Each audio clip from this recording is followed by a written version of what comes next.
मैंने अभी कुछ दिन पहले ही बात की थी कि किस तरीके से 3 साल 4 साल के कॉन्ट्रैक्ट पर जवानों की भर्ती की जाएगी और डिफेंस फोर्सेस में से जवानों को इस तरीके से निकाला जाएगा कि उनकी कोई वैल्यू ही नहीं है।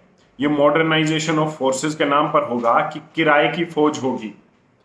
ये हर क्षेत्र में होने वाला है, लेकिन इसमें सबसे बड़ा जो धक्का लगा वो इस देश में जो गांव में जो बच्चे रह रहे हैं, जो युवा हैं, जो तैयारी करते हैं और जो देश की सेवा करने के साथ साथ एक सम्मानजनक जीवन जीना चाहते हैं, उनका यही सपना है, उनको सबसे बड़ा धक्का लगा था। यही नहीं, अब ये पूरी तरीके से क्लियर हो चुका है कि किस तरीके से फोर्सेस में आगे कमी की जाएगी जवानों में की, और किस तरीके से कॉन्ट्रैक्ट बेसिस पर भर्ती की जाएगी। यही नहीं, अब आगे और बढ़ चुके हैं 2 कदम। अब ये हुआ है कि साइज को भी कम किया जाएगा। 12 लाख की हमारी जो सेना है, बहुत बड़े गर्व से हम ये कहते हैं कि हमारे पास एक विश्व की एक काफी बड़ी सेना है। अब उसके साइज को भी कम किया जाएगा, उसके नंबर्स को भी कम किया जाएगा। एक बार कुछ आंकड़े देख लेते हैं।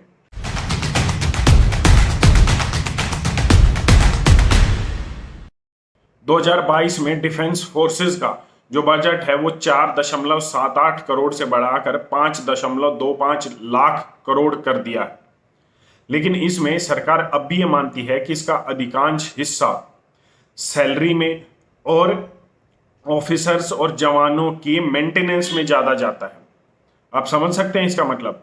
इसके साथ साथ एक बड़ा हिस्सा जाता है उन एक्स आर्मी पर्सनल्स की जिनको सरकार पेंशन देती है।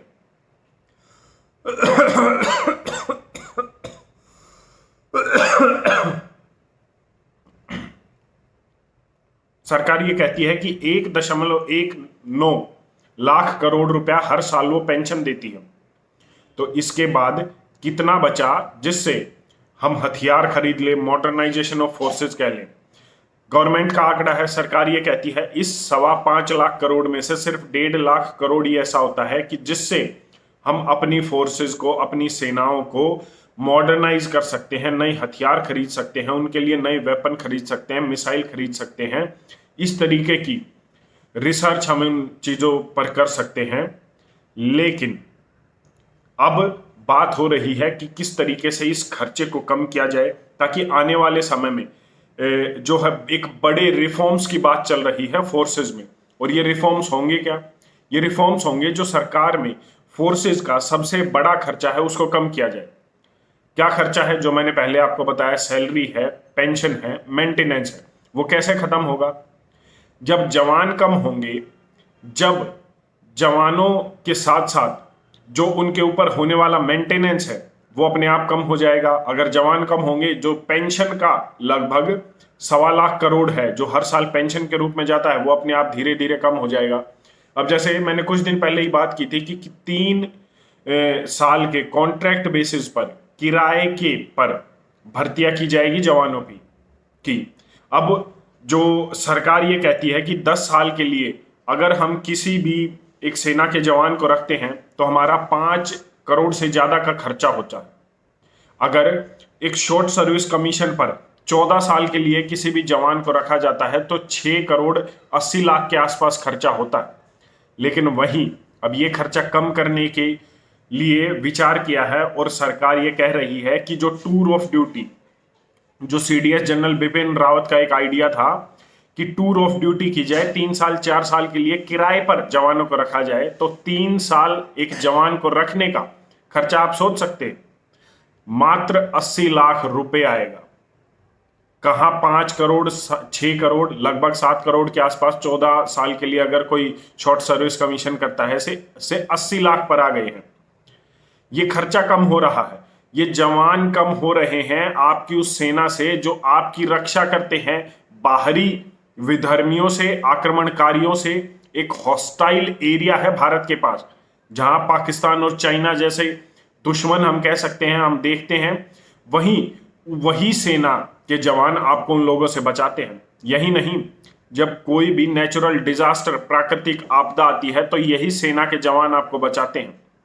लेकिन अब इन्हें ही कम किया जा रहा है क्योंकि अब ये सरकार पर एक बहुत बड़ा बोझ बन गए हैं।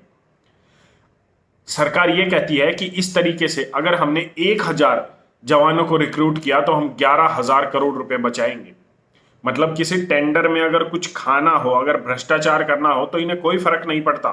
100 करोड़, 500 करोड़, 1000 करोड़ खुलेआम पर नेता गिरफ्तार हो रहे हैं कि उन्हें हर टेंडर पर 2%, 5% का कमीशन चाहिए। लेकिन जब एक गांव के एक जवान को जो अपनी जान तक इस देश के लिए देना चाहता है और दे देता है समय आने पर, उसके 5 लाख, 10 लाख, 50 लाख की जो पेंशन वो पूरी जिंदगी इस देश की सेवा करने के लिए ले लेता है, वो इन सरकारों को, इन नेताओं को चुभ रही है, उससे इनके पेट में दर्द हो रहा है। आप सोच सकते हैं, मॉडर्नाइजेशन ऑफ फोर्सेस के नाम पर रोबोटिक्स, आर्टिफिशियल इंटेलिजेंस को लेकर आया जाएगा। इसके साथ साथ ये जो जवान हैं इनको बाहर निकाला जाएगा और इनकी जगह लेंगे रोबोट, ड्रोन्स, ये इनकी जगह लेंगे। इस पर मैं पहले भी बात कर चुका हूं। ये नहीं है कि ये सिर्फ इसी क्षेत्र की बात है या ये सिर्फ फोर्सेस के क्षेत्र में आएगा, ये सभी क्षेत्र में होने वाला है। पुलिस के क्षेत्र में भी ये होगा। आपको आने वाले समय में पुलिस के जवान नाके पर, चौक पर नहीं मिलेंगे। आपको सिर्फ एक कैमरा, HD कैमरा मिल जाएगा, वो सब कुछ बदल देगा, वो रिप्लेस कर देगा आपके पुलिस के जवान को। आप समझ सकते हैं आने वाले समय कितना खतरनाक है। ये हमें सोचना होगा कि समाज किस ओर जा रहा है। और लोगों के लिए हर साल 60,000 रिटायरमेंट होती हैं आज फोर्सेज में, लेकिन कोरोना का नाम लेकर पिछले 2 साल से कोई भी रिक्रूटमेंट, कोई भी भर्ती नहीं हो रही है। इसका जिम्मेदार कौन है या ये किस ओर इशारा करता है? कहने का मतलब है कि 60,000 अगर रिटायरमेंट एक साल में होती है तो 1,20,000 से ज्यादा जवान रिटायर भी हो चुके हैं। उनकी जगह कौन ले रहा है? वो HD कैमराज, वो रोबोटिक्स ले रहे हैं, जो आने वाले समय में सब कुछ बदल देंगे। और जिनको मॉडर्नाइजेशन के नाम पर जवान घर बैठेंगे, युवा घर बैठेंगे, बच्चे घर बैठेंगे और एक ड्रोन आपके देश की रक्षा के लिए लगाया जाएगा। वो कितना कारगर होगा, कितना नहीं, वो तो समय ही बताएगा, लेकिन ये एक बहुत बड़ा खतरा है। आप इस पर अपनी क्या राय रखते हैं, एक बार कमेंट करके जरूर बताएं। धन्यवाद। जय हिंद।